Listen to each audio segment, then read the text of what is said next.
Abraham Jericho here. It's Friday morning, about 10 a.m. You are talented. The Theo Warden, that takes time to do, and you did it with talent. So fantastic. You are going to be successful in whatever you do. Just have your radio on so I can help you. All right, there you go. Congratulations. I don't much look at things online, and already you got me just loving the music, the way you cut it, the transitions, the timing. Congratulations.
Alright, here's another phenomenal video brought to you by yours truly.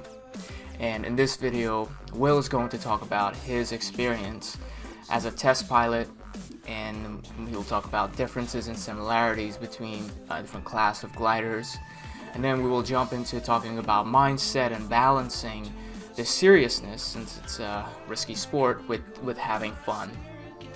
And then there's a really long segment by Will and Mark just diving deep into thermaling, mental mapping, and situational awareness. There are also topics such as fear management, paramotoring, visualization, meditation, and etc. And we close out the talk with Will sharing one of his most beautiful, awe-inspiring moments that he experienced in this sport.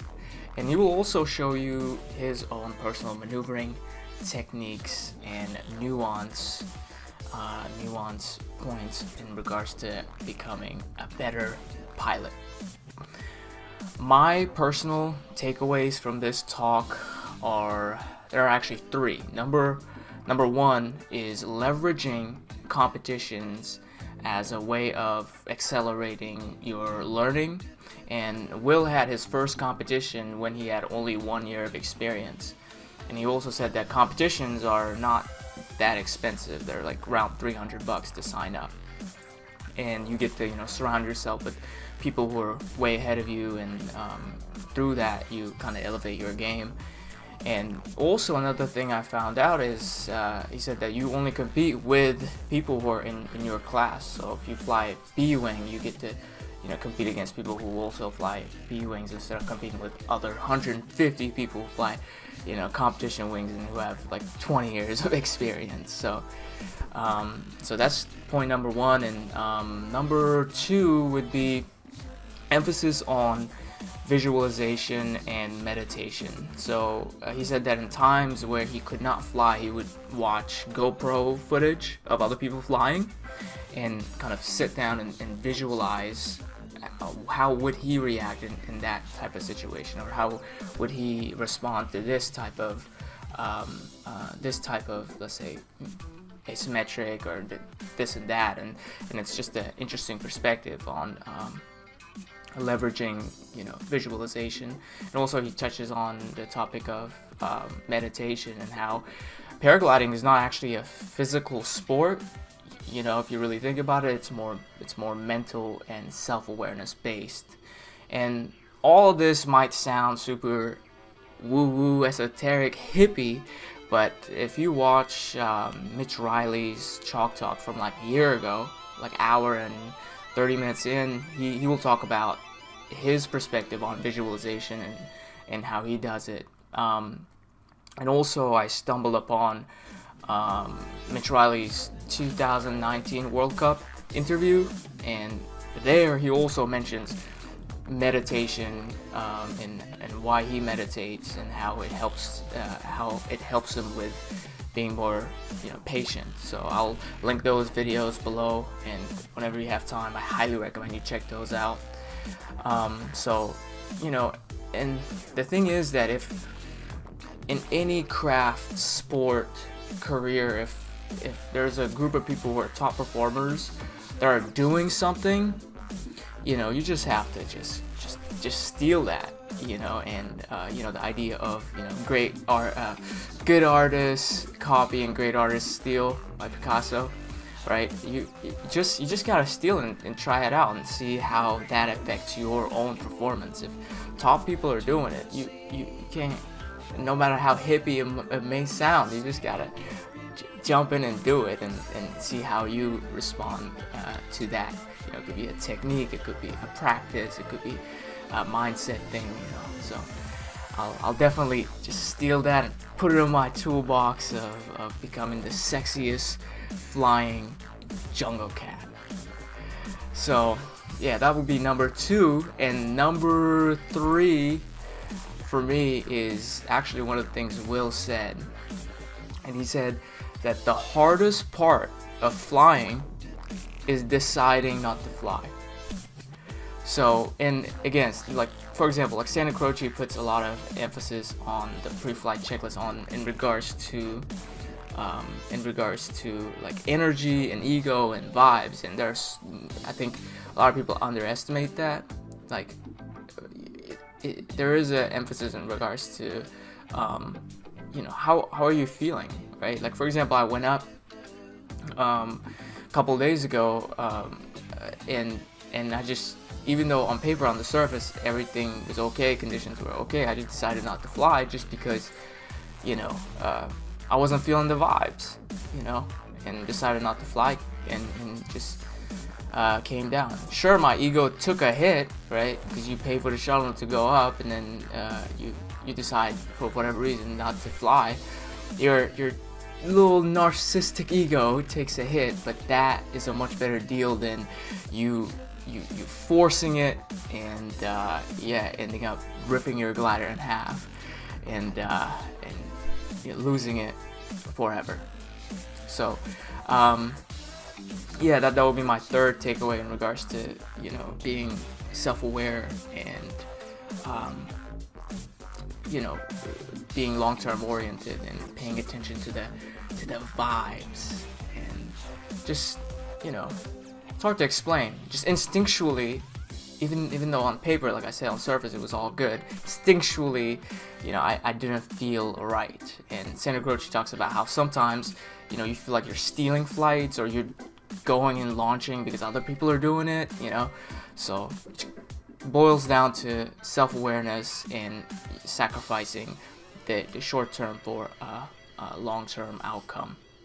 So the hardest part of flying is deciding not to fly at certain times. So yeah, I'll just get super fucking pumped for this video because it's full of value, and I'm sure you guys will enjoy this video. Without further ado, ladies and gentlemen, and my Eskimo brothers, enjoy. I wanna come like an eagle to the sea, fly like an eagle. There you go. So I really did. I had pushed off as many people as I could, and Lon kind of throttled it forward. And on the notion that here we have a lot of firepower in the veterans, carry them along, and then we have a strength and a will. Jin test pilot, Mitch Riley, who we won't see until July. He's not going to. He's going to be elsewhere as he does his bush pilot things, and he's going to do some ball bib and so forth. And Theo, who says that he loves to tune gliders. So that's what awesome. Yeah. So there we go. So hey, without further ado, then let's just kind of start out with a little Q&A, and I have a feeling we're going to find out that an hour and a half is going to blitz by. Well, it's an off question, but for Costa Rica, again, all these visiting pilots, is there like an established Peter Tree guy, or is it on Zion and his, or who rescues these guys? Yeah, usually Or it's a Zion mix. will contact them, Yeah. or they contact him. Is it a good, at least do they make a good fee off? Yeah, I don't know how much they charge. I think it's like $400. Oh, fuck that. We need a foreman Sorry. person up here. They should be charging those, yeah, especially those Yeah, dumb outside pilots. definitely. Is everybody Well- here? Well, I think they'll come drifting in. Will, is there something you want to start with? Is there some intriguing video that just kind of, when you think of something cool that you want Intriguing. to spark this out with, something that you or I can pull up here? Well, I was thinking about what to talk about on the drive here, and I couldn't really figure it out. So I was thinking like we should start with the Q&A, Okay. and because there's tons of information out there, you know, a lot of people have read it all. So maybe if somebody has questions that they couldn't find something online about or listened in a podcast about, What is I'll be happy to your talk about it. What is your thoughts on the new boomerang with the weird leading edge? Yeah, it's Is you that a know, reasonable thing, or is it all marketing? no, it works. Okay. It works. What would we call that? That leading edge? They call it the whale fin or something. What is it supposed to do from like The boomerang to go. Well, I more? think I'm not a super technical guy, but apparently it's supposed to make the separation of air last longer on the leading edge. So I don't know what that means, but it is a lot safer than the other competition race. That's what I'm curious about. In terms of the reaction to collapses, it doesn't turn as much. And it's cool that we're coming out with some new stuff, you know, that's like, Well, that's the first time I've seen something like that. So it's interesting. instead of just copying everybody and developing on previous things, we've kind of hit a limit, and you know the progress now is very small. Even with the ENCs and ENBs, it's 3% better the next model at that. So they're not getting that much better anymore. It's like these small little gains. So there you go, this wavy leading edge on the competition Boomerang 12. Interesting point that we've seen over all time is that what occurs at the competition level drifts down to the beginner ENA gliders. And I think of the shark nose leading edge, and if they talk about stagnation point. I couldn't tell you about that, and I don't know if that's really super relevant here. What were your main duties as a gym test pilot? Yeah, so a lot of people think when they hear test pilot, they think doing collapses and stalls and whatever. That is true if you work for DHV or Air Turquoise, which is a French. Air Turquoise? Yeah, they're a French certification house. Alan Zoller? Yep. And so those guys do the collapses and everything. So our job in Korea, we test all the prototypes, right? So we don't do collapses straight off the bat because those wings aren't tuned yet. It's a prototype. How we want them to fly. So what we do is we give feedback like, oh yeah, the handling is too slow. Or like, oh, the handling it dives too much, so let's adjust the brakes. Or we think, oh, it shoots when we hit the thermal. Or it pitches back too much. Or blah, blah, blah. So we tune it as much as we can until we get to, we're like, okay, this wing is nice. Let's go test the maneuvers now. So that's when we start testing the maneuvers, and then we'll find out like, okay, it's too violent, it's too fast. So we have to slow the wing down, etc., etc.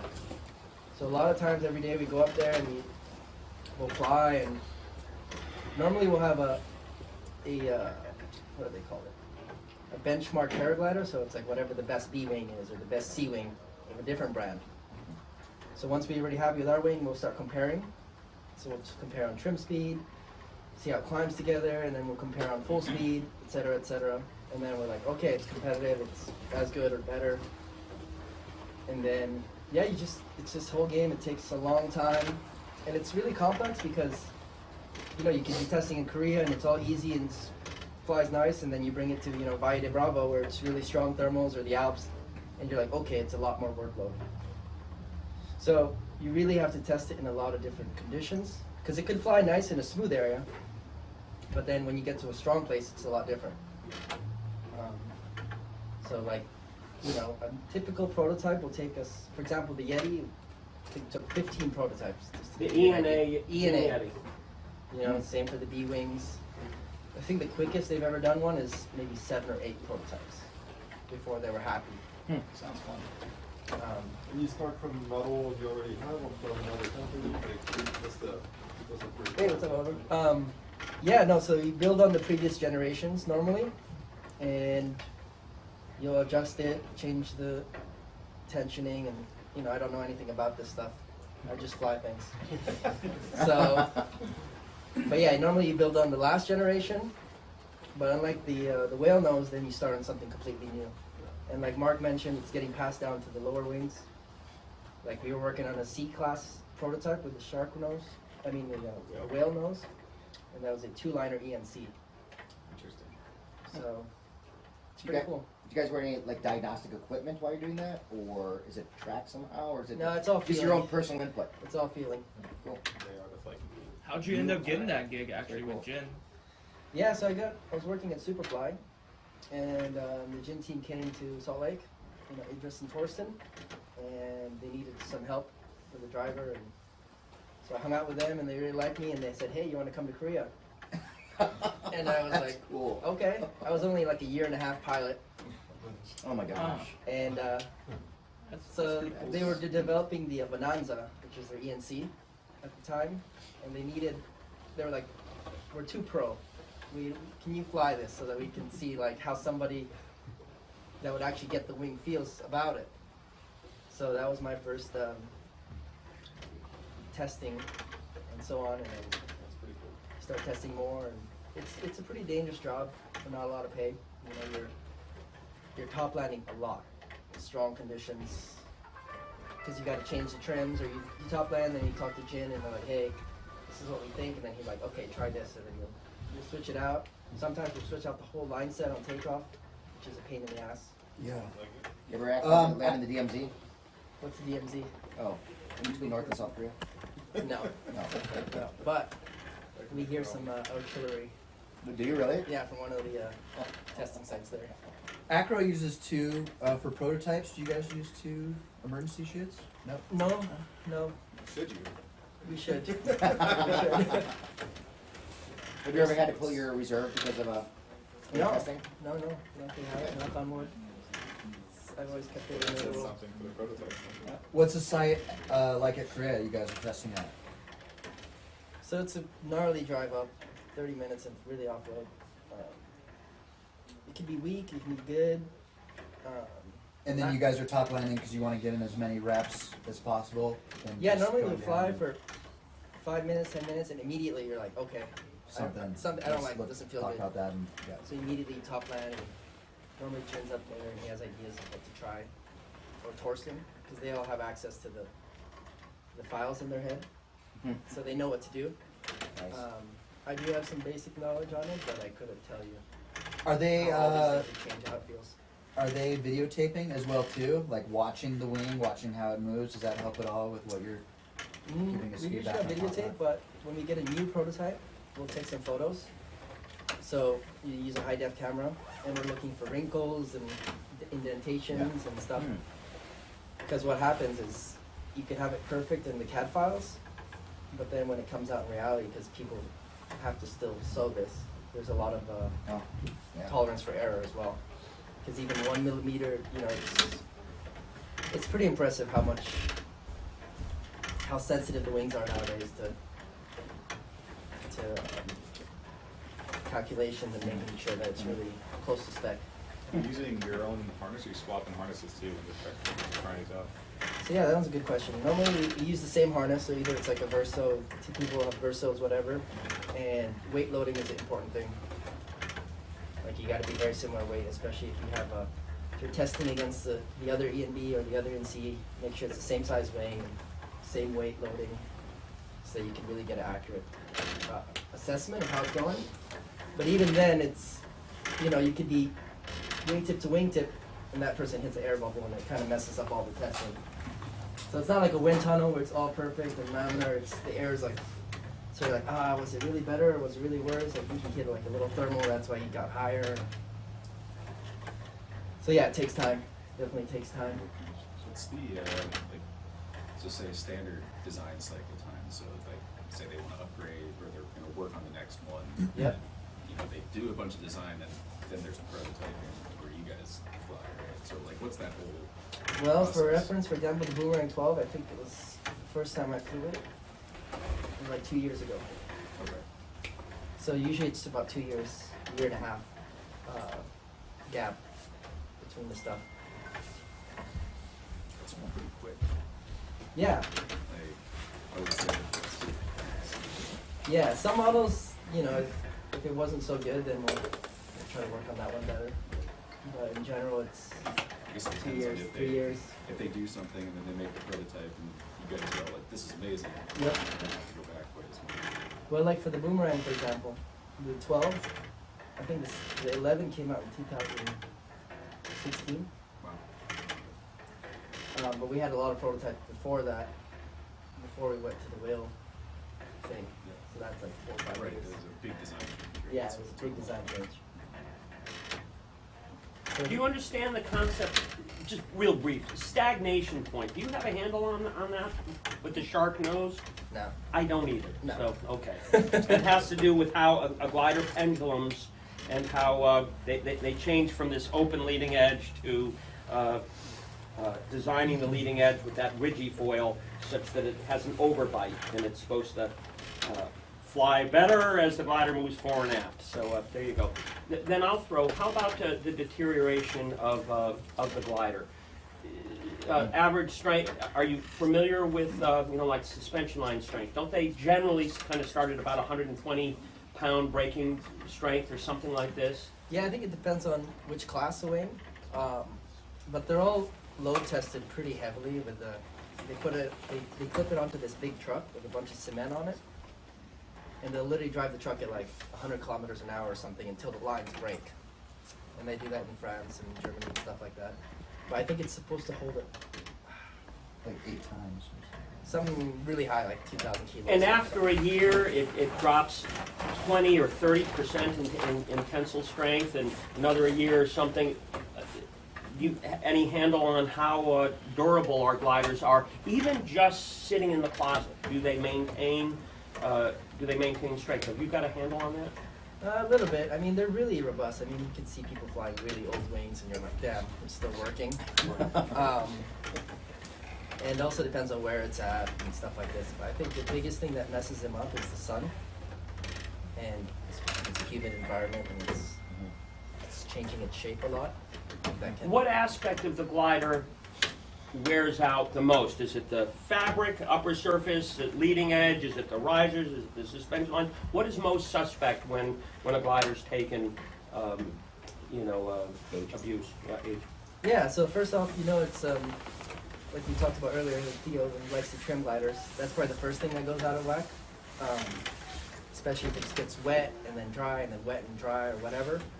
Or if you like to do a lot of spirals or whatever, it can stretch the A-lines, because that's kind of generally where most of the load's at. So after a while, maybe 100 hours, 150 hours, you'll start to notice your wing will pitch back more in thermals. When you hit thermals, and then it'll shoot. It'll start doing that. And then that's the time where you're like, okay, maybe we should trim the glider so that it doesn't pitch back as much, so it cuts more. But yeah, I'd say 100. Whenever you start to feel it, not feel normal, is when you should get it trimmed. And then they recommend 300 hours to change your line set. And then yeah, just check the porosity of your wing, because it depends on the fabric that it was made with. So, Okay. You spoke of fabric. How about the durability or your impression between the lightweights that we have now and the stock fabrics that we've had for many years? No, they're very similar in terms of duration, maybe 100 hours less. But the biggest difference is it's the resistance to abrasion.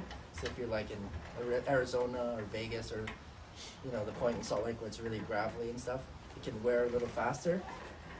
The newer material. with the lighter material. But other than that, it's really nice. The lightweight material is nice. I'm impressed. When they started out, it was not interesting. Now, very nice, and given our sweet conditions here, the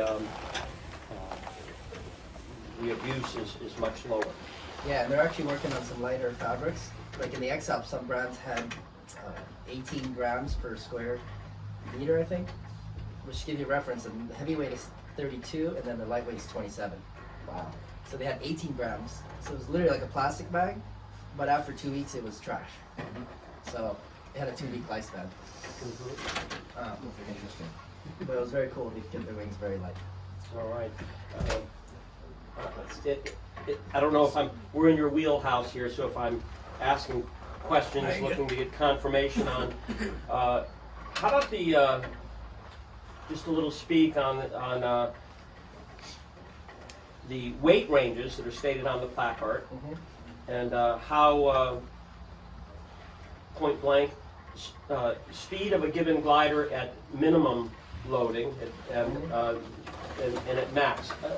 What do you estimate the difference is on the same given glider if we were to go in there? Yeah. What is the speed difference at trim? So at trim, I would say,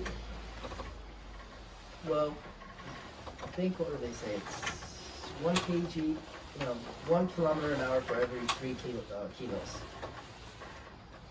That's the difference. So you get an extra kilometer an hour for every 3 kilos you put on top of the weight range. So if you're flying in the middle at 90, for example, at 93 that person will have 1 kilometer an hour advantage at full speed and at trim as well. But yeah, normally the glider doesn't speed up so much at trim speed, even with the weight loading. It kind of likes to, and a lot of times you can slow it down with the brakes so you don't really notice it, but at full speed is when you start to notice those little differences. So what is it, the quick calculation is from minimum to max, we're going to call the increase in speed just by virtue of loading would be how many kilometers an hour? So those, it's not like every 3 kilos you're getting a kilometer an hour, right? Because there's limitations to the angle of attack on the speed bar. So even just a trim. Just a trim, Very little. very little. Very little. 2 kilometers an So hour. when the peanut gallery out in the landing field is speaking about, I'm too heavy or I'm too light and so forth, versus the placard, I'll submit to you that it really isn't so much a difference. But when you do load it up, and inform me here, that the way it was explained to me that it's not that the glider is just moving forward faster, but as the glider pendulums through space, when it's heavier loaded, that You're more solid and it cuts through it better. So that's why people get the impression that it's much faster, as you get less pitching. when you're heavier loaded, it moves through the swells a little bit more efficiently, and you're not getting the inefficiency as the glider moves back and forth. So, people often say, "Oh, I want a faster glider."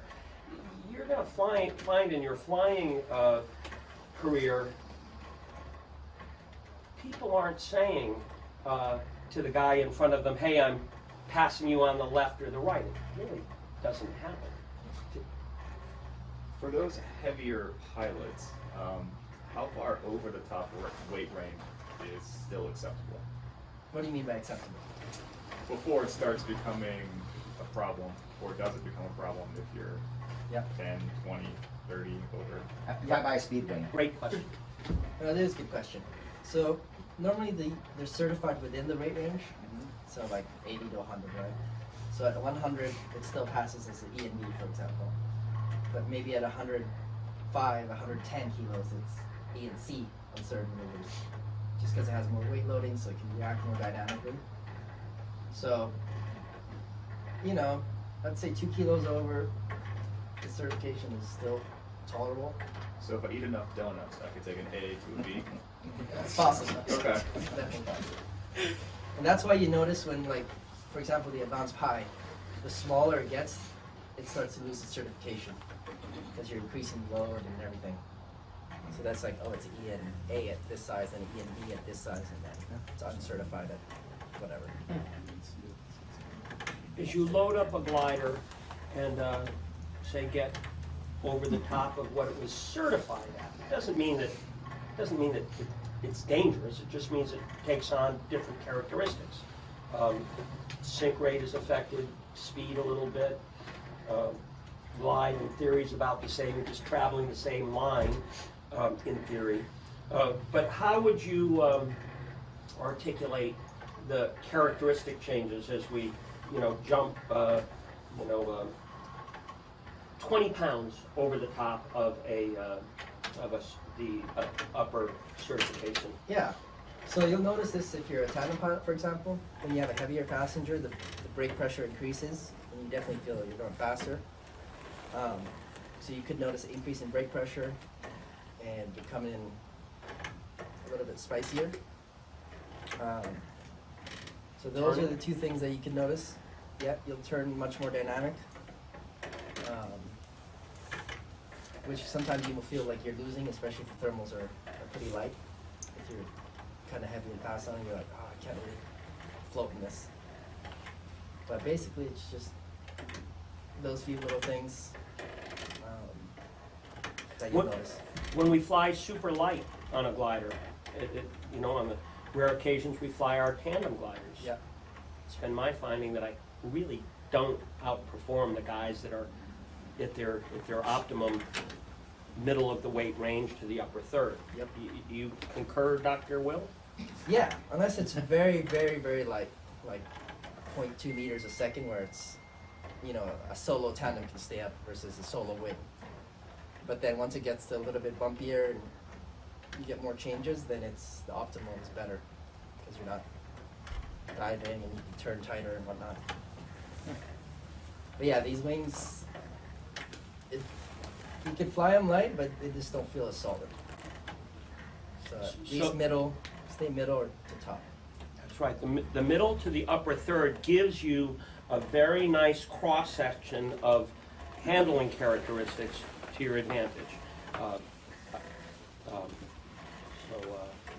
So here I hope we've kind of dispelled a little bit on size of glider when someone says, oh, they're really light on their glider and they're doing really well. No, I'm going to suggest that you put a little person properly loaded on their glider and a big guy properly loaded. You're pretty equally set to fly with equal artillery.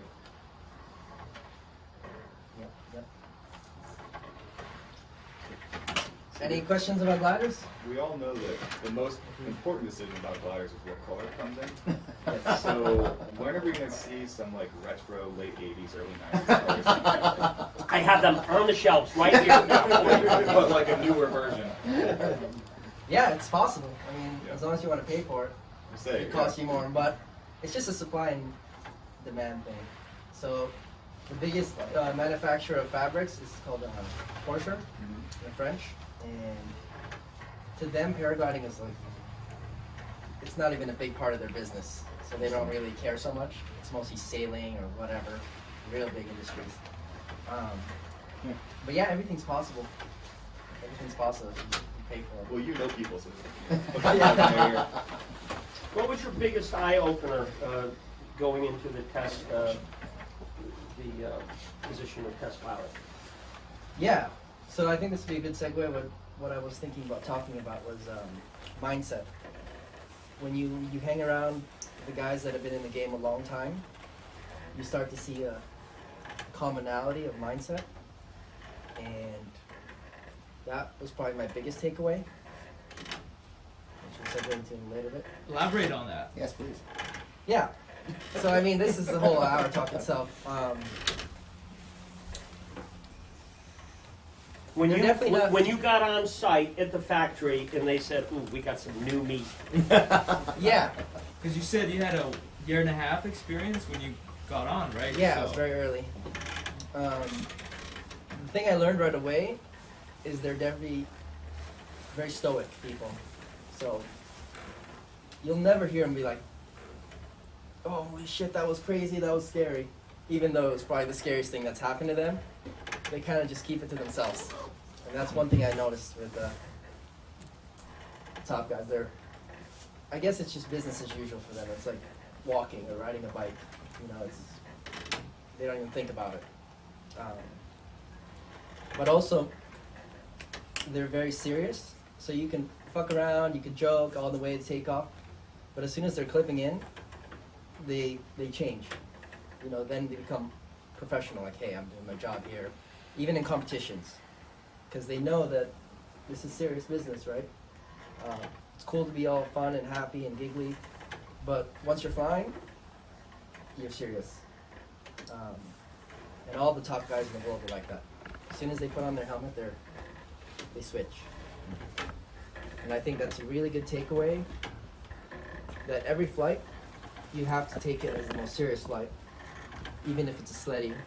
Because that's usually when accidents happen, is when people are complacent and so like, oh, I'm just chilling, or, you know, you'll see accidents at like ridge shoring sites where it's super calm and mellow and you're like, what the hell? And it's that complacency. You're not thinking, hey, this is the most serious flight. I can relax and go back to my old self once I land. How do you balance the fun with the seriousness? Yeah, I think it's especially when you're a new pilot, it's all like, wow, this is crazy, amazing. You're getting a lot of these new experiences, so you're still very naive. And eventually you're gonna get a little pee-pee smack, and that happens to everybody. And that's, as long as you don't get hurt, it's a really healthy thing to happen to you. Where it's like, okay. Because I was the same way. I was like, you know, this is fun, and I wasn't thinking about danger and stuff. And then I had my first incident where I was like, holy shit, I could have died right there. How'd you process that psychologically? Like, Yeah. So it's definitely did you think of quitting, or you're like, did that cross your mind, and how'd you persuade your own self? I'm guessing it's stoicism. yeah. I mean, definitely, it's you have your doubts, and you really have to be honest with yourself. And why am I doing this? Is it worth it? What it gives to me, does it make me a better person, etc., etc. And then you weigh it, and I think everybody has a responsibility to their family and their friends to be serious and say, hey, I'm going to be safe as I can, because it's already a risky thing. So that's why I'm kind of a wimp when it comes to other dangerous things, because I'm like, I already do one super dangerous thing. I used to ride motorcycles and downhill bike and this, and I'm just trying to keep it in a little box where it's like, here's all my risk in this one box. So I appreciate that, and again, that's why each of you that pretty much made it in here, most of you, the question is what outdoor sport were you most competent in before? So that really, I think to the person here, you've all developed that mentality of managing this risk. I don't use the S word, safe, but you're managing what's going up. And as you two new guys step in, you're kind of going up with your antennas out, realizing that this is not cotton candy and postcard and la la land experience. You are trying to process what's out there and what kind of new critters are out there that could devour you in with just a couple of seconds of errant flight. Hey, Will, what was your sports background before this? Talking about coming from a certain background and that's a good one. It's a good transition. So when I was younger, I sucked at any team sports, whether it was basketball or soccer or whatever. And then I got into rock climbing, and I was like, okay, I don't have a team, this is great, it's all on me. And I was super into rock climbing for 10, 12 years, and then before I discovered paragliding. And the frustrating thing with rock climbing was, you know, you had to spend a lot of time. Like, and if you get injured, which happens a lot, you're out for 6 months and then you're back to where you were a year ago. And it was just very frustrating. And when I started paragliding, it just clicked on me that it was something that I really enjoyed, and I had some good spatial awareness and some hand-eye coordination, and I just met the right people, and yeah, I think it's a lot of times it's the community that keeps you in. It's really, it's fun, and that's the special thing, is the community. In other sports, it's very cliquey.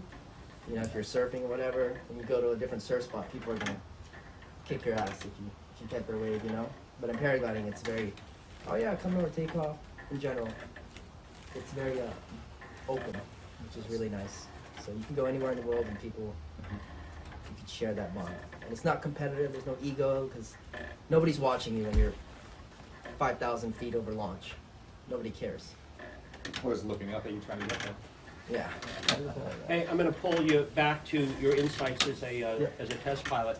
So, fudge factor between a quality ENA glider, a beginner type glider that's going to make up for things that you don't have in your game, and as we progress up to low B, high B, and C, what's your 2-minute on? You know, as we look at a couple of guys who, an older gent and a younger gent, and how do you assess these things? How do you tell folks how you would see them moving through Yeah, these progression. gliders? Yeah, it's a big topic, right? I mean, most people, we start on ENA or really low B. That's super easy.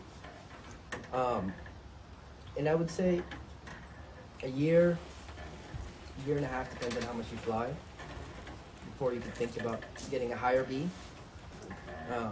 Because it is quite of a jump from a, you know, for example, a Calypso to an Explorer. You know, just because the aspect ratio, you get new feelings. But in general, you should, you know, maybe get an SIV maneuvers course down on your first wing. And then as you get more comfortable, start doing some XC thermaling with your first wing. You know, because the performance isn't going to matter. You know, people fly 400 kilometers in a low B if you're in the right place with the right pilot. So it's more on the skills thing. You got to build your skills first, because your wing isn't limiting you in the beginning. What's the primary difference between a high A and a low B? It's not much. I would just say the top speed on the speed bar is Turning? the turning too. You know, depends on the design. So the A's are really fat and square, and they can fly a lot slower, and they're more tolerant. And as you progress in classes, they become less and less tolerant to, you know, heavy hands or this and that. So that's just one thing to keep mindful of, is that as you progress, things get less tolerant. Launching and collapse recovery between A and low B, and then I'm going to kind of ask you to summarize between the step between going low B to high B or even C. I mean, as you tested these gliders again. So low B to A is really not that crazy of a difference. I believe it's just could be wrong here, maybe the spiral, how it exits the spiral is the biggest difference. But in terms of like an asymmetric collapse or whatever, they're pretty very, very similar. But I think between an A and a low B? Yeah. It's very similar. Very similar. But I think the A can really tolerate the deep brakes. That's the big difference. You know, when you get a new pilot on really deep on the brakes and holding it for a while, the A can be a lot more friendly. More forgiving. But I want to talk about going to a C, but I gotta take a piss real quick. Right before we go there, and Pause super break. quick. Well, the A's and B's with speed bar 2, again, we shouldn't be using as much speed bar, right? Or there's a law of diminishing returns, right? Yeah, and the polar Past curve. 50 to 70%, is that about right? Something like that. Yeah. So like 70 to 100, Watch. it starts to, Okay. you really lose a lot of performance. But if you want, Mark, you can even pull up the certifications of like an ENA and an ENB event. I'm gonna go feel it. Why don't you go take a leak and you'll feel better. All right, let's see how we can fill in here a little bit. I didn't want to ask him a stupid question, but I feel like I can ask you. Is there a difference in lift characteristics between the ratings, A, B, and C? That's a great question. Would one of you guys like to pick that up? Nash? So lift as in like how it'll be. Sink rate. sink rate. Difference in sink rate between an A, B, and C. Probably a little bit. But like what Will was saying though, right? It's mostly in accelerated flight where you see the big changes between the different. There you go. So Like you want, because when you're going up, right, you want to be flying slower so you stay in that air longer. So that's why when Mark was talking earlier and Will was confirming it, that a lot of the gliders, they're all flying about the same trim speed, right? Because when you're off your accelerator and you're just flying around, you're thermaling and going up in lifty air, you don't want to be going faster than the next guy because then you're going to be out of the lift before that other guy. But the big difference is going to be on the speed bar.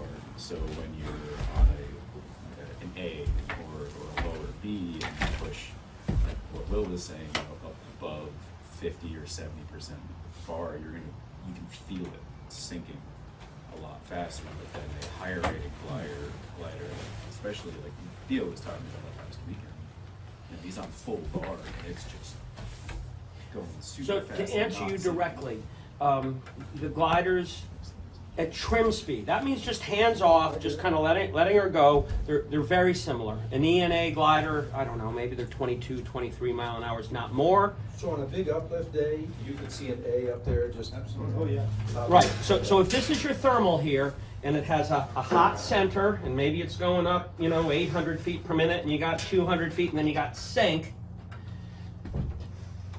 If you put two gliders there together, maybe the competition glider gets just at trim speed, turning in lift. How much more over an A would you say?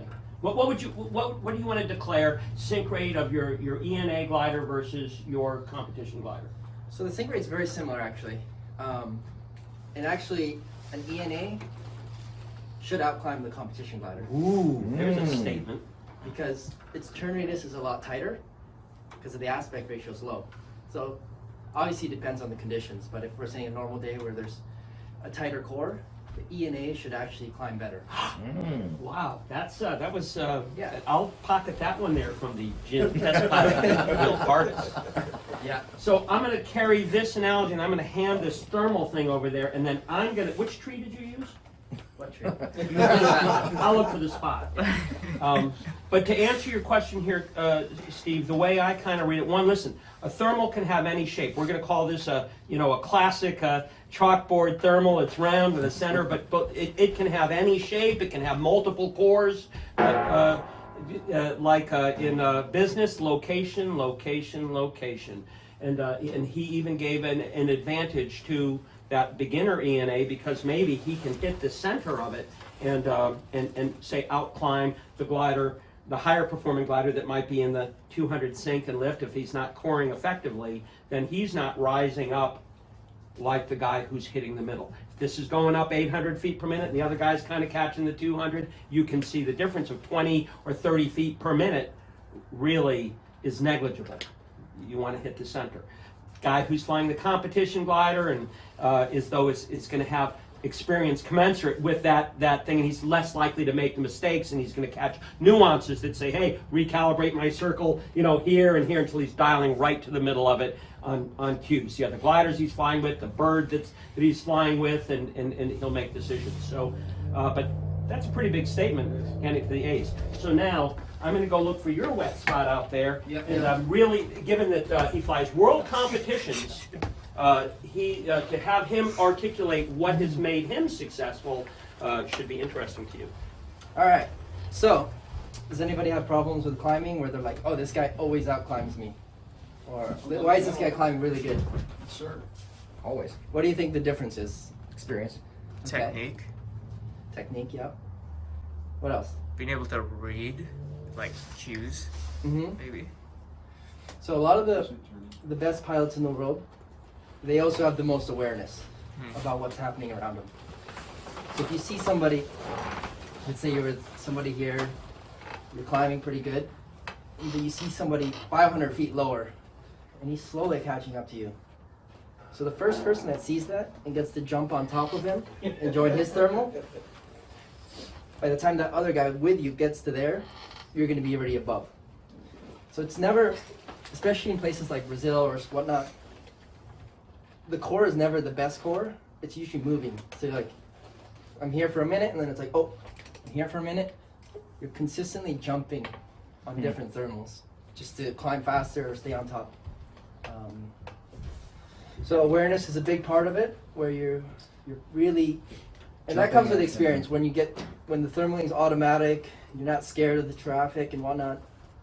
Your vision opens up, and you could start to see, oh, I saw a little piece of like a leaf, or I see a bird half a mile away.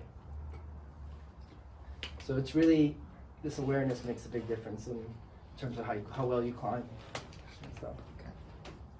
And also you can use other people if you're in a thermal, right? Let's say this is the thermal, and it's a new thermal, and you guys are kind of just mapping it out. So that person's turning, it's all good, you're following him. So how you can get a jump on him is sometimes he'll search, and you'll see him fall like that, drop out of it. You'll turn before that, and he'll turn it lower, and you end up higher. So you could follow, 5-10 meters behind the guy, watching him, and it's like, oh, it's still lifting.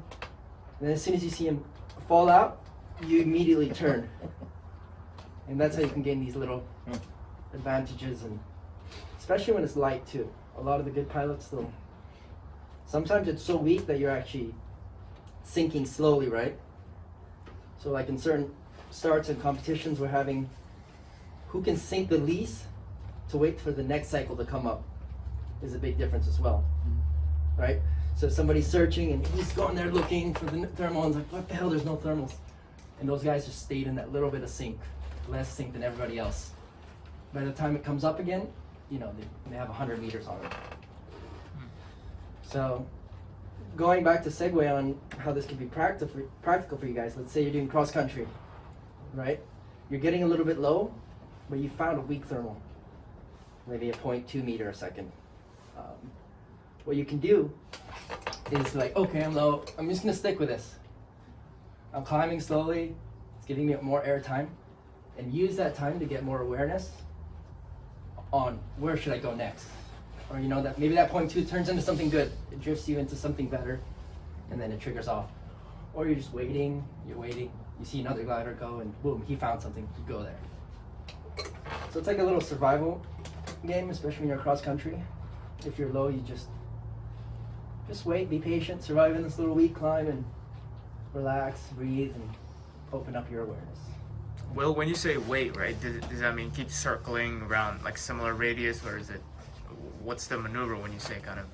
So yeah, you're just staying in the thermal, and depends on the shape of the thermal, right? So you already have mapped it out in your head, and looking at your very own, seeing your altitude and what you're averaging, and just staying there. Especially if you're, 800 feet over the ground, it should be pretty low.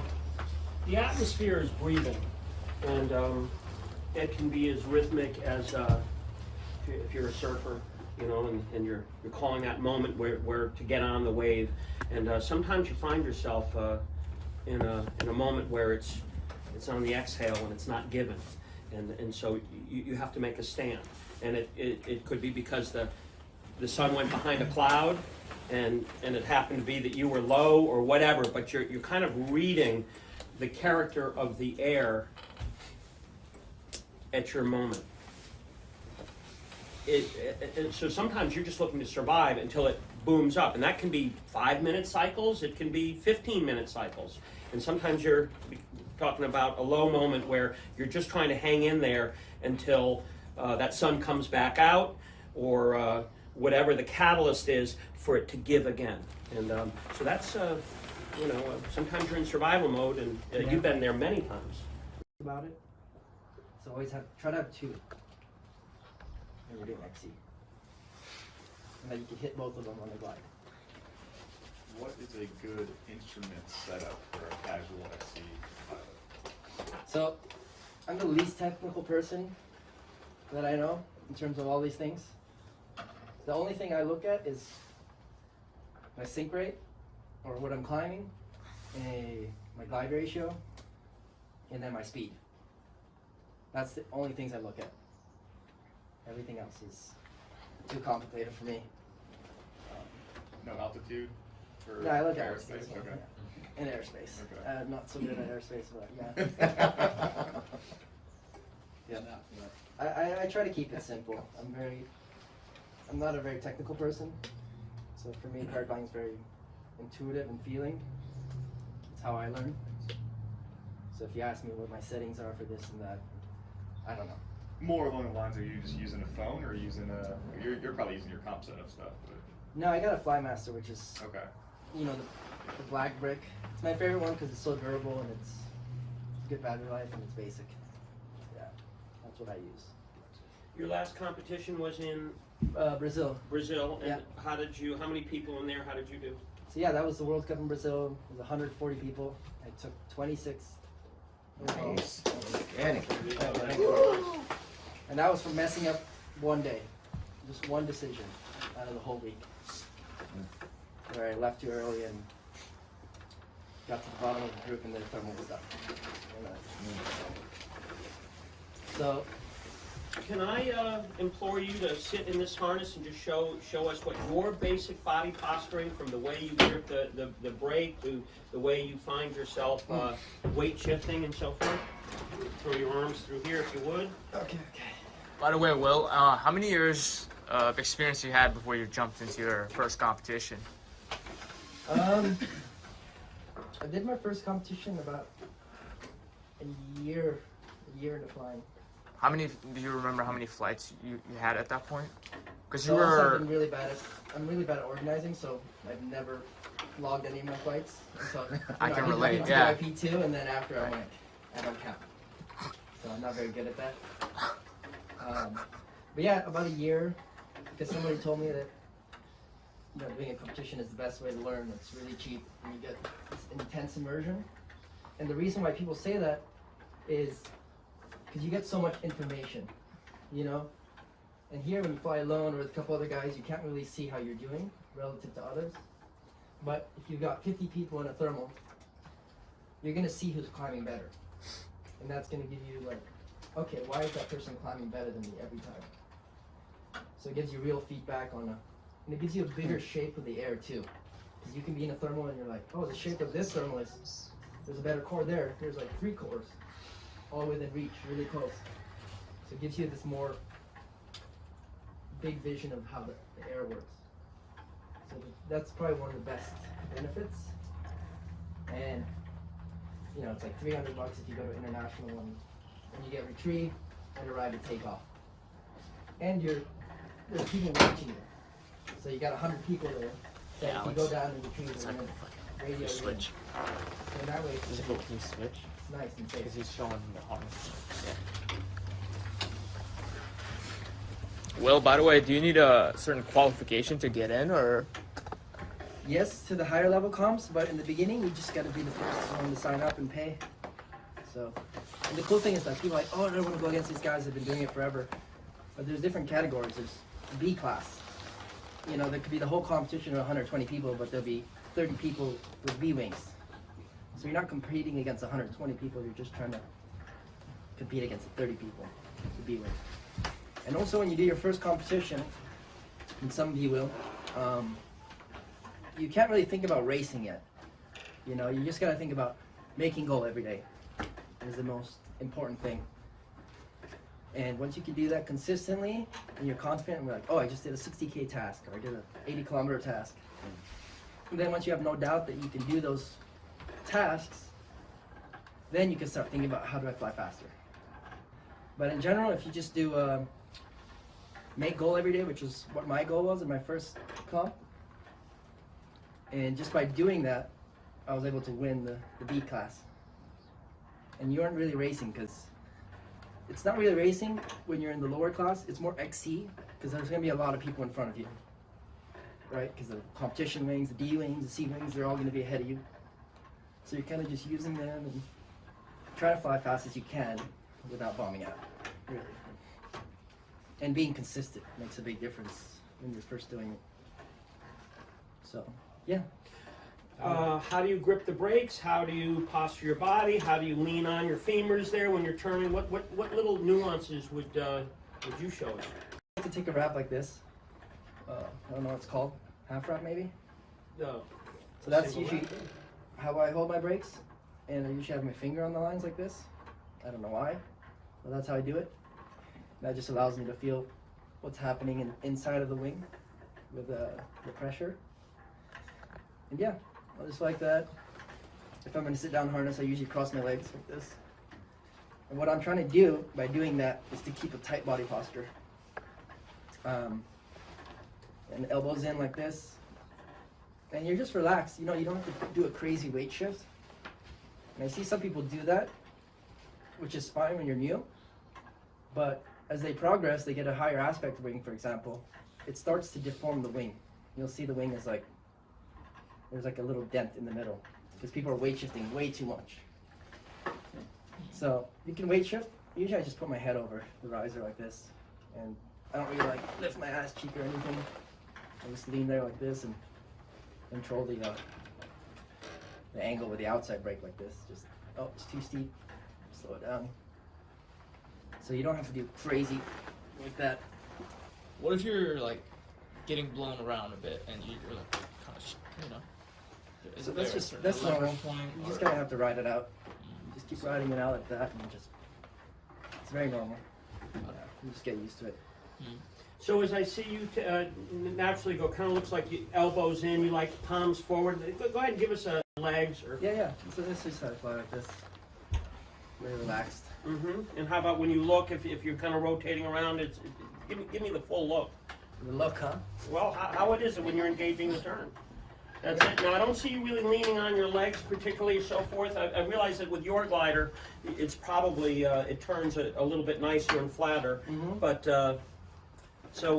Even with the lower class wings, I don't weight shift so hard. What I'll do is I'll ride both brakes normally when I'm in the thermal, just because you're slower and you want to stay in the lift as long as possible, right? So I'm kind of riding both brakes, and then if I want to speed up my turn, I'll actually let up on the outside. So I'm just kind of flying like this, and then here you can just adjust a little bit, but a lot of times you can adjust how big of a turn you have on the outside. So nothing crazy, you just want to be relaxed.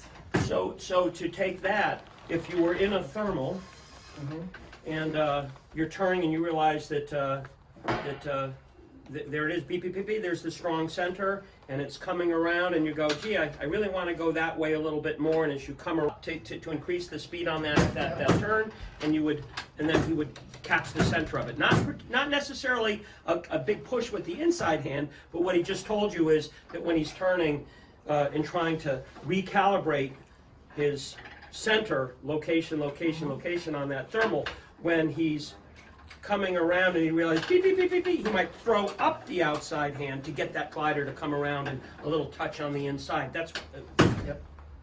That just made me think of something that could be relative to some people here. There's a lot of common mistake when people hit a thermal, especially if it's strong. They're like, oh, I'm gonna crank it, I wanna stay in the core. So they'll pull really hard, right? But what happens is,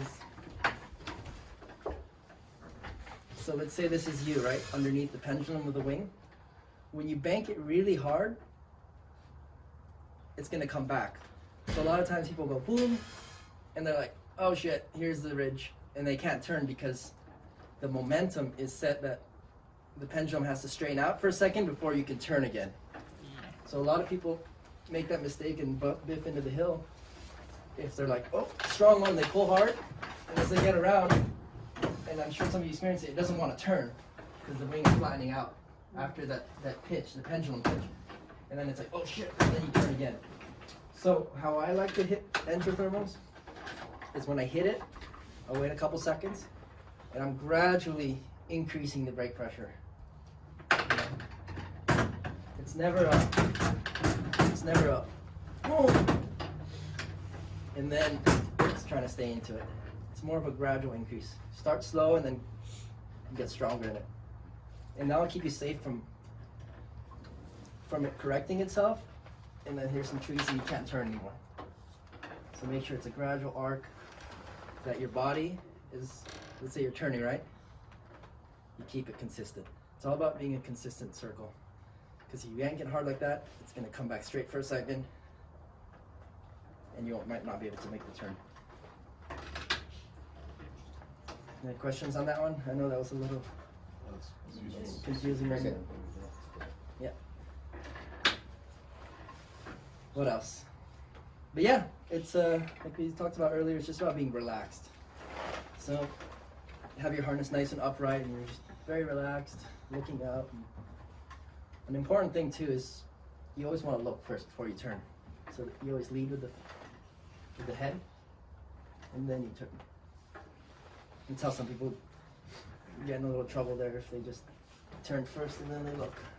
Because then your wings are already committed to that turn, right? Because they've already created that pitch and it's pretty hard to exit. Oh, no, whoa, and then you... All right. Well, do you ever, when you're in a thermal and you're weight shifting, do you ever kind of like cross your legs a bit just to help maintain that even weight shift? Or would you recommend against it because you can't react as fast? Yeah, I would recommend against it. Because more weight shift's not gonna help you turn. Not more necessarily, just more consistent. And just stay like sit like that as you're turning, just for an even weight shift. Not more weight shift, just an even. Okay, I don't know. I see what you mean. But no, I don't do that. I mostly fix things with my hands. So it's never you're locked in and it's just I'm turning like this. Your hand should look like this. Yeah. It's always consistently changing. And you can deform the wing as well. Get that on tape. Not over, but not over. Just a little bit like that to keep that leg there instead of having to fold it. And you're still doing stuff with your hands, but just making it like a very consistent weight shift that you can then like adjust with your hands. Yeah, but then that might be able to get you in trouble, right? Let's say you're like this, and then boom, you get a collapse in here. You're already committed deep, and then you gotta go like that. Yeah. So at least with this, if something happens, you can immediately go back to center. So you'd recommend against it? It's not what I do. Okay. But that's another thing that Theo kind of emphasized in regards to focusing all your movement on your hands rather than anything else, prioritizing that over anything else. Yeah, that's a good point. Also, but you don't want to be flying like this. You know, you're not weight shifting or anything. Because you're a lot more prone to spin and everything. Gotcha. So I notice you're kind of like you're naturally kind of got palms forward as opposed to twisting your hand in. I'm just looking for the Willisms here. Yeah, I'm palm forward like this. Mm-hmm. Yeah, palms forward. Mm-hmm. You take a collapse. What's your reaction? There you are, thermaling and your outside wing blows out. What's your reaction? Start cussing and hope for the best. No, you just hit the outside, and then weight shift away from it, and then it opens up. All right. So and it might add that it's a common thought that when you're turning in a thermal and you take a hit on the outside there, it's the upwing. We're not so concerned about it. It might tell you that, hey, that's the perimeter of my thermal. I'm going to just recalibrate this circle a little bit more the other direction and use that as a clue as to where the mapping of your thermal. Have you ever had, while you're turning, the inside wing go? No. No. And that's for me is a cornerstone for the rational play in paragliding. If, as we're turning, and especially when we're inside with the mountain there, and sometimes we're turning to, we're saying, you know what, I think I can get up and over the ridge on this lift here, and I'm going to take a chance with the mountain right there, and I'm believing the lift is there. And in my mind, I know that paragliders don't collapse on the inside wing. If they did, I wouldn't play this game. A collapse like this would have us fall in. So I always kind of took that as a real plus basic when you're turning this thing. Yep, when we're turning, that outside wing could go, but it's kind of inconsequential. It's the high side, and it's just going to want to recover. I'll suggest, and I'm listening for you to confirm, that when we're turning, and we're adding a little brake, it noses up the inside wing, and the glider, just that fact makes it very resistant to collapse, and I'll suggest that maybe that's why it is not such a concern. I'm not a tech. Have you got a thought on that? Why doesn't the inside wing collapse to our benefit? Well, the thing I can think about is the wing loading, right? So most of the weight's on that side of the wing, so it's heavy, it's very loaded. Plus you got the inertia of the turn. Kind of, you know, when you spiral, it gets heavy, so your wing gets really taut, the lines get tight. I think as a thermal, it's doing the same thing. The lines are getting really tight and it's really solid. So it's very rare for a collapse to happen inside of a thermal. But if you exit it, for example, then you might get a collapse. Right.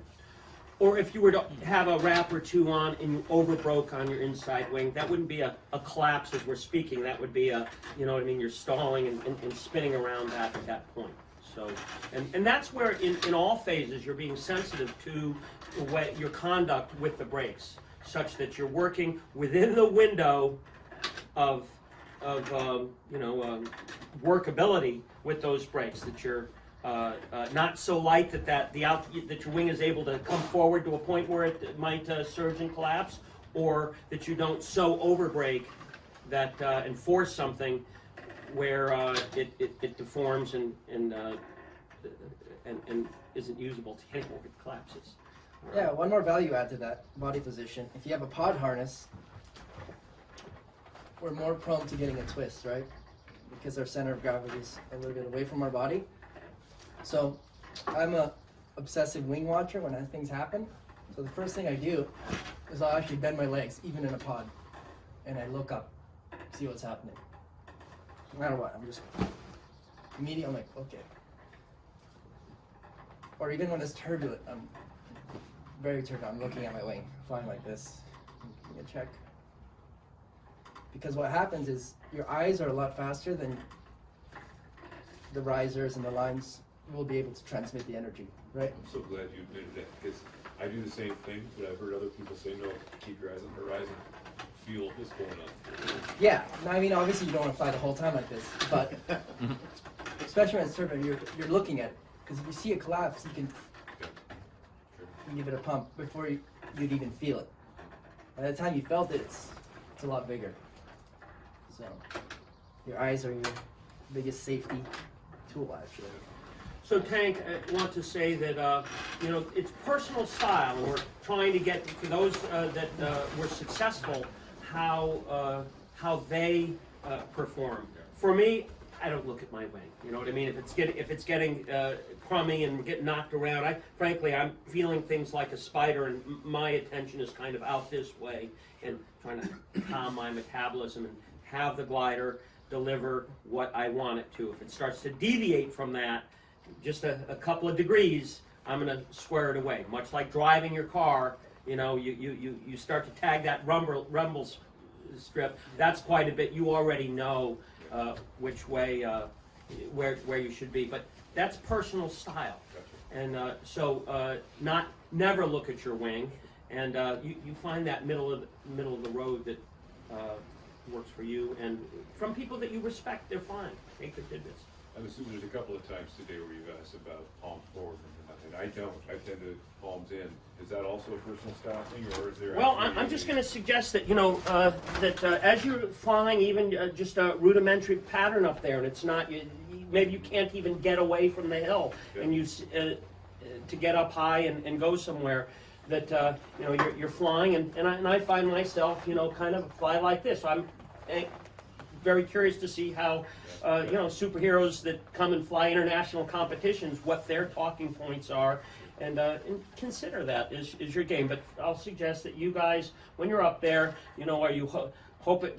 I don't think you should be holding like this. Maybe you're going to take a half wrap like that. Maybe you're going to do such and such. Maybe you're going to adopt that finger point. Maybe you're going to lean on your femur. Maybe you're going to look and anchor yourself in the corner of your harness. We kind of spoke about how you conduct the two sides of the wing, and so you're looking to say what works for you, and to have your harness nicely adjusted for you.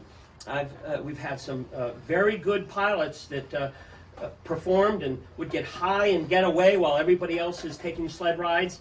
And I was amazed to find them say, "Hey, bring your harness in. Let's just see how it fits." And they said, "My harness is good." And we sit them in here, and it turns out everything was all jacked forward. They'd been flying, cramped and like this, and even though they were flying well, they go, "Wow, what a difference!" I let it out a little bit, and now it works better. There's so many aspects to this game where you'll find somebody can show you how it works better. Will has a lot that he could show me how it works better. All right, it's a very humbling sport, and I'm amazed that for as many decades as I've been in, how I don't have that aspect and this aspect on very simple things. Throw in there some 15 years of arrested development and all this technology that does this, and I feel like way in the rearview mirror. So we're looking at the young bucks who are actively involved in traveling international competition, and how much there is to learn and compare and say, wow, do I like the way he does that little nuance, and how does that work for me? Yeah. Anybody else have more questions on We got body 14 minutes. position?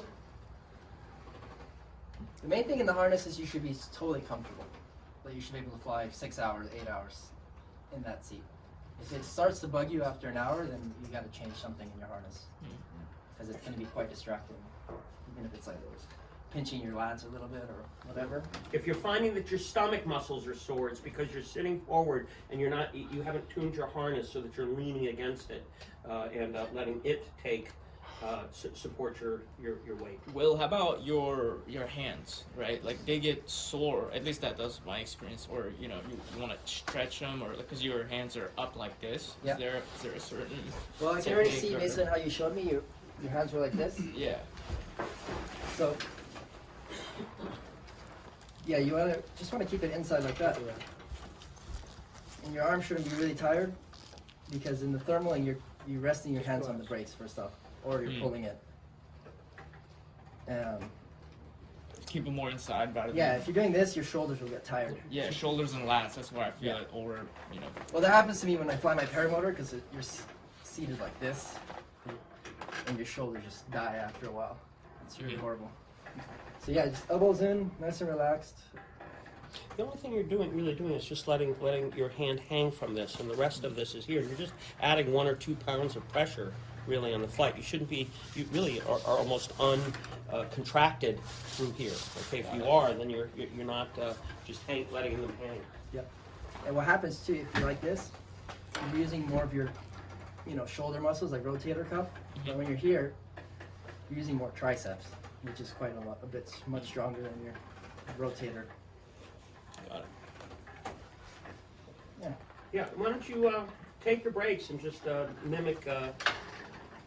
Well, I have a Will. couple tangent questions that are not related to position or anything. One of them is about like some extreme situations you had where you ever had to launch a reserve, and then the second question is more regarding paramotoring. But can you address the first one? Yeah, no, I've never had to use my reserve. Oh, okay.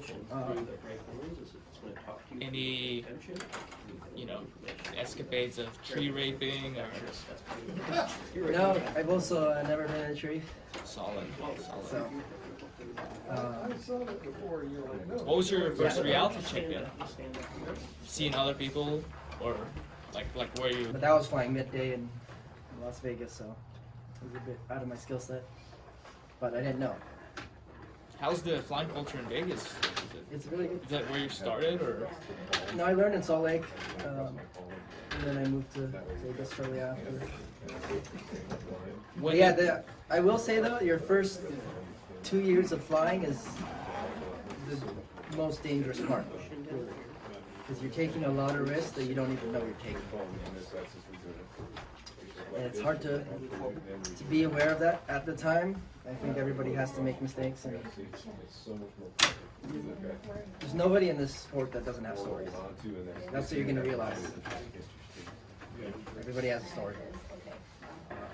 Just depends on how lucky it turned out good or not. So. Yep. When did the paramotoring come into the picture, and like? Yeah, I did it a few Because that's years. I mean, I'm very intrigued by the competition aspect of things and cross country, but like the mainly why I got into this sport is paramotoring, and that's because it's like the closest thing to a flying motorcycle, Yeah. and that's kind of Yeah. what I want to do. Yeah, it's pretty fun. It allows you to fly in places where you couldn't without a paramotor. But in terms of feeling of how it feels to fly, it's not even close. It's much free flying is much more natural. And it feels a lot better. Paramotor. I saw an ad on Craigslist or something for a paramotor, and it said 1 hour flight time, new prop. Yeah. Didn't tell the rest of the story, but I kind of got the hint.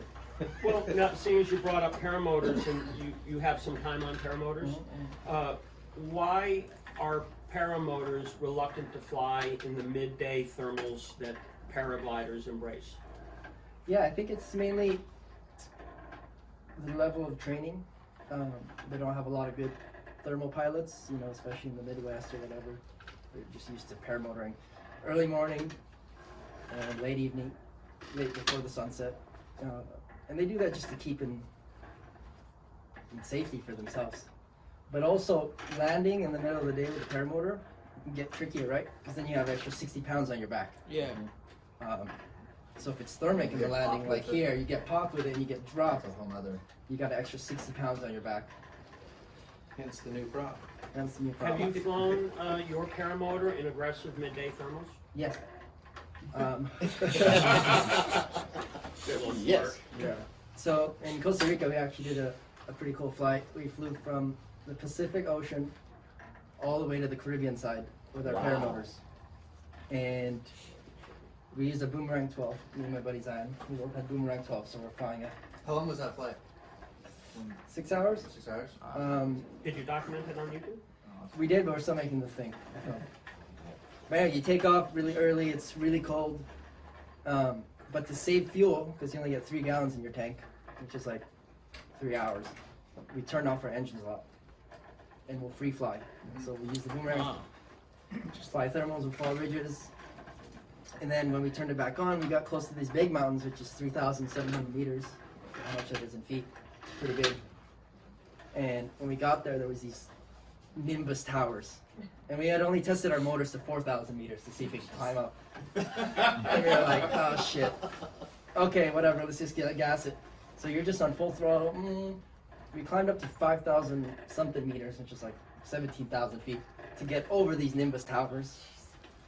And then when we got up there, we had this 50K, we hit a 50K wind shear, which gave us a nice speed. So we were going like 92, 95 K's an hour downwind, going over this ocean of clouds.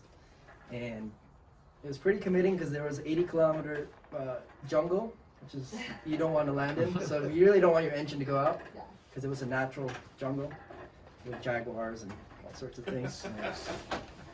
But yeah, we made it, and then we had some extra fuel left, so we decided to keep flying for another 2 hours.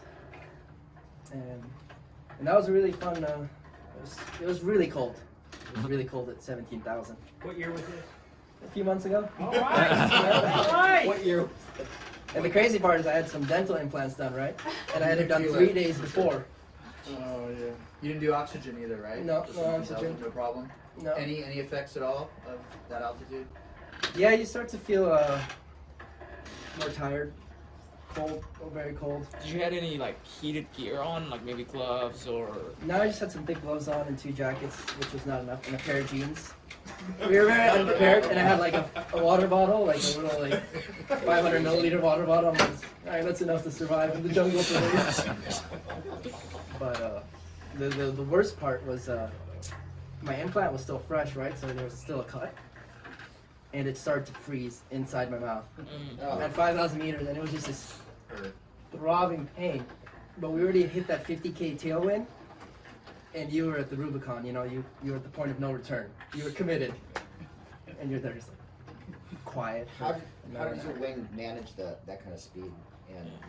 And It's all relative, right? So your wing's always flying the speed that it wants to fly. Right.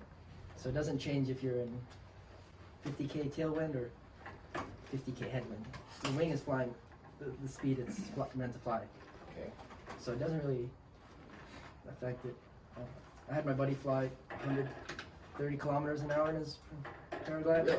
Yeah, Ground speed. ground speed. Ground. So actually, Which is pretty fast. coming out of that kind of wind speed is there always a pretty big shear, I'm assuming, when you come out of that layer of air? Yeah, as long as it's not opposite, it's fine.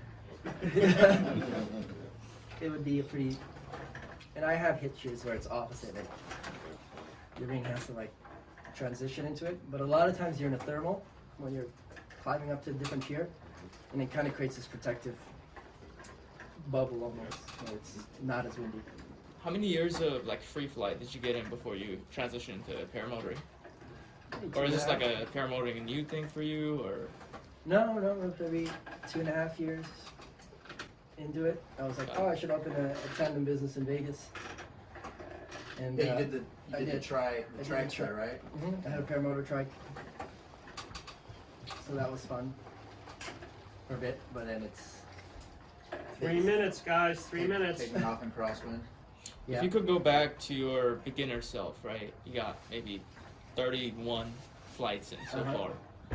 And what would you kind of, if you could give him some pointers, keep in mind, so you can evolve towards the direction you're going? Yeah, I wouldn't change anything really. I for sure got lucky. But I think that happens to everybody. We've all been lucky. So We're all here. yeah, I wouldn't change anything. Maybe slow down a little bit. Chill. Don't progress so fast. But yeah. Well, earlier when you and Mark were talking about the lifespan of the glider, one of the things that you mentioned is checking your porosity periodically. Is that something we can do ourselves, and how, or do you have to have? You can do it for you. He has the thingy. I'm sorry, okay. You, There's a special device then that you just Yeah. do? yeah, it? he bought some tool recently, and he was advertising it on the Northwest Paraglider Club group chat.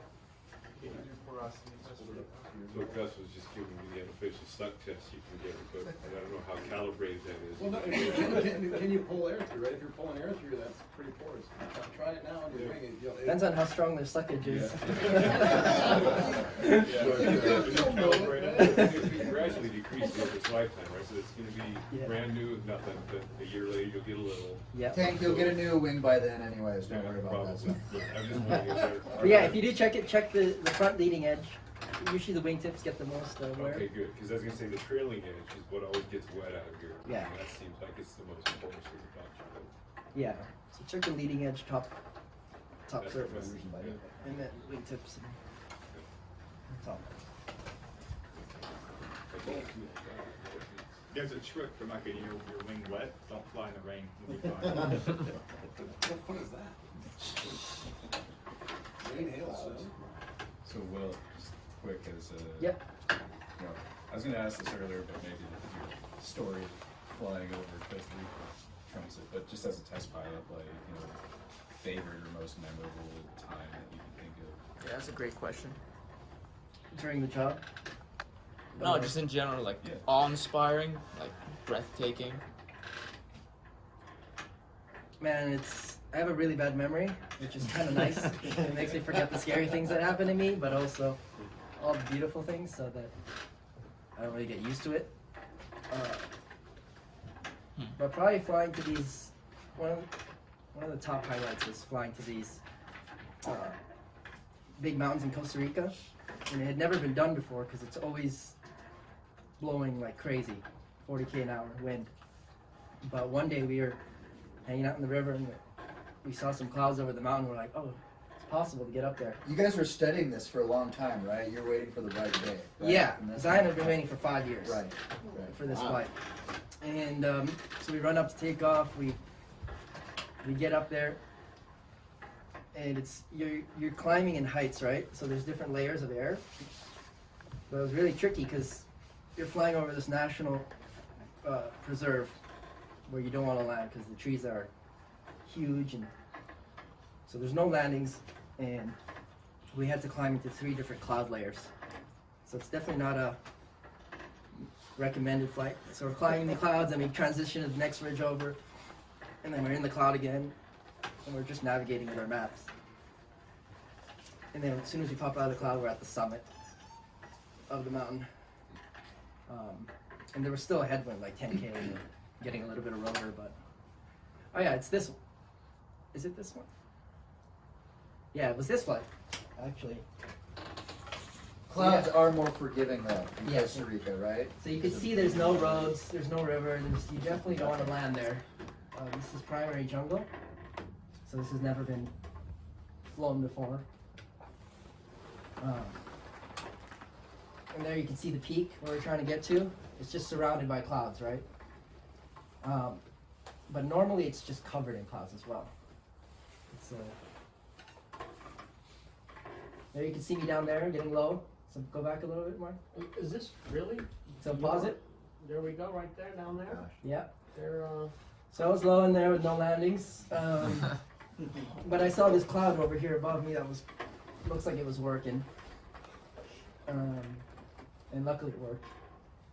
At that point, you're just scratching, hoping for dynamic lift at least to get up a little more. what were Besides you looking for thinking there? thermals, of course. Well, I but- saw that cloud right there Yeah. above it, and I knew it was working. Because I always take these mental screenshots of clouds. So I'll see a cloud forming as I'm turning, for example, in a thermal, and I'll remember what it looked like. And usually it takes you about 16 seconds to go around. And then I'll re-look at it and be like, did it get bigger or did it stay the same? And that gives me an idea of, oh, I should head there, right? So if you're not sure, you can do another turn. And then the next time you look, it's bigger. Definitely go to that cloud.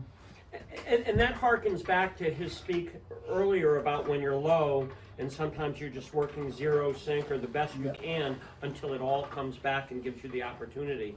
When you're really low and you've got a little tiny little weasel fart, maybe you're best sitting there and waiting as opposed to jackrabbiting off somewhere else in a scurry and not. So this is the summit. You can see it's all cloudy, right? And watch as the camera pans. So it's very technical because you're just surrounded by clouds, and you don't want to smash into the mountain. So we don't think that one's going to get repeated for a while. So, but that was definitely, it's not the longest flight. It only took us maybe 40 minutes to get there, an hour. But it's these rare flights that are very rewarding. It's not all about the numbers because, 50K here could be worth 150K somewhere else. So the distance really is not a good measure of how hard it was. So, you go to Brazil and do 300K easy. You guys have your radios on with you when you're doing those kind of flights? Yeah, we're communicating. And the interesting thing is when you're team flying in a cloud, not recommended, but you have to be very close to the guy. Otherwise, you lose sight of him. So normally they're about 5 meters in front of you, inside the cloud. And is there like a lead, like somebody's leading, or you just kind of go by feel, whoever gets in front? Yeah, whoever gets in front, we're just trying to stick together. There's Hako. That's where the Paramoto guys demonstrated their lack of normal flying skills. Yep. Yeah, they get close to the paragliders too sometimes down there. Oh, the paramotor? They had a couple of them down there, and they're getting really close to us on the ridge. But yeah, it's a really fun sport, and it gets better, especially once the fear comes down and your confidence goes up. You can make things happen, meaning you're like, oh, I want to go there, and you can go there, and you make it happen, and that's really, and you're not scared, you're not worried. All the chatterbox goes down a little bit. Yeah, can you kind of talk a little about fear management, and which kind of links back to your original kind of opener, which was mindset, right? Yeah. So fear management's super important. The trickiest thing about paragliding is it's not like big wave surfing, right? Where you can see the waves are tumbling down. You're just like, and you're like, holy shit, that's pretty gnarly. We can't see what's going on. So you could think, oh, I'm launching in these little baby waves, as an analogy. But when you get in the air, you're like, oh shit, I'm in big wave conditions. and there's no pause button. Mhm. So really assessing things and doing things that are equal to your skill level, or even could be a little bit above. It's this a little bit of pushing. You don't want to do something that requires a lot more skill than what you have. Otherwise, you're going to get at least psychologically hurt, if not physically as well.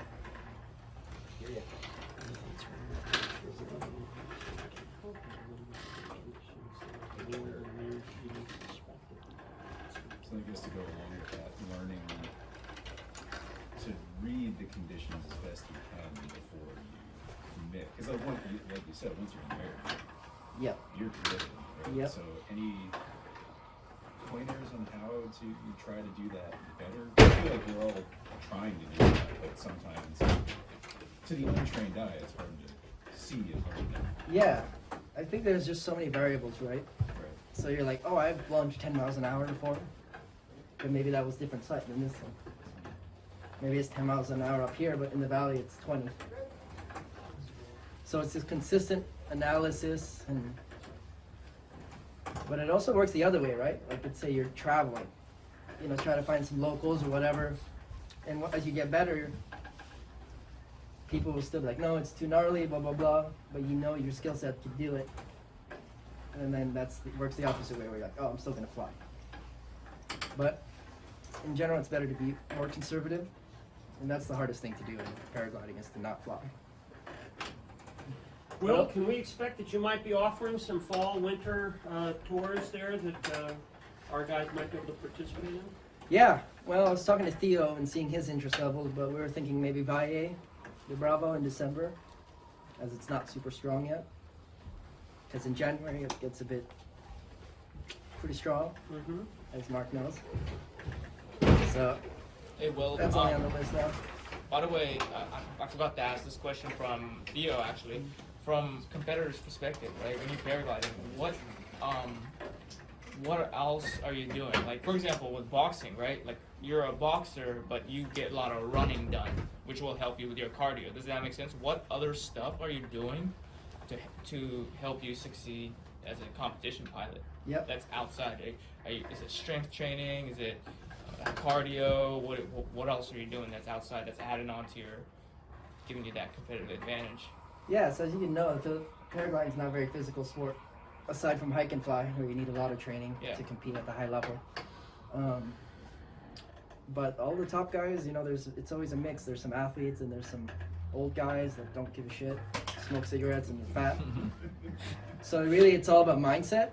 Because physically, if you can pull the brake and you can lean over, you can do what the top guys can do. So it's not a physical thing. It's really a mental game, but it could help your endurance if you're fit and you're like, oh, I've been flying for 3 hours. But it's really about managing your mental energy, and because there's hundreds of decisions every time you fly, especially in a competition. So a lot of times you'll take a break and you'll let other people make a decision. You'll just stick with them. You just follow them and you're like, okay, we're going with the group. I'm not gonna think about anything. But yeah, meditation, visualization is what I do. A lot of visualization. Interesting. Especially when I lived in a place where I couldn't fly that much, I would watch a lot of videos and visualize myself.